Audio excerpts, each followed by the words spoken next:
Une propulsion par moteur électrique, ça a deux avantages. Ça évite d'avoir un gros moteur qu'on ne peut pas placer où on veut, puisqu'un moteur thermique va forcément être directement en contact, connecté à la ligne d'arbre, qui est connectée à l'hélice, la ligne d'arbre d'hélice. Donc ça impose d'avoir un moteur sur l'arrière, avec forcément un moteur, qui dit un moteur, dit une cheminée pour évacuer les gaz d'échappement.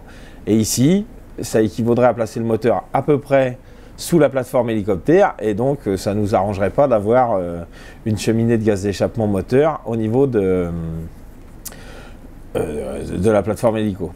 Ensuite, ça permet d'avoir une configuration de l'espace machine qui est un peu disponible comme on veut, c'est-à-dire qu'on peut placer les groupes électrogènes qui produisent l'électricité dans l'endroit où on veut du navire et de les connecter via des câbles électriques aux moteurs électriques qui, eux, seront à l'arrière et qui auront beaucoup moins de volume que des moteurs thermiques.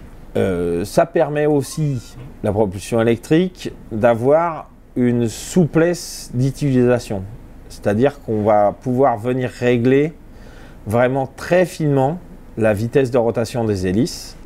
Et le dernier point, dernier avantage de la propulsion électrique, c'est que ça limite beaucoup les vibrations. Ça, c'est plutôt pour le côté passager. Le bateau, il a été dessiné pour aller dans les mers du Sud. Ça se reconnaît à l'avant, à un avant très protégé, une étrave très haute et sans bulbe. Là, le risque, il est quasiment nul. Les icebergs, à creuser, on est dans des latitudes entre 40 et 50e. Il peut y en avoir, mais c'est très rare. Les icebergs, ils commencent beaucoup plus régulièrement dans le sud, autour de 60, voire 65 degrés sud, pour la région, nous, où on va, dans les longitudes où on est, quoi. Voilà. Ça arrive, on va dire que ça doit arriver une fois tous les 10 ans, qu'il y ait des icebergs qui remontent.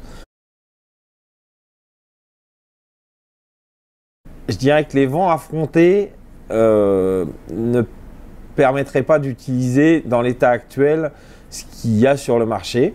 Ensuite, il y a quand même une grosse contrainte de temps. Il faut avoir une rotation très rythmée pour ne pas perdre de temps de navigation entre les 3 escales que nous faisons. Et donc, ça impose encore d'utiliser une propulsion mécanique avec une hélice pour tenir les horaires.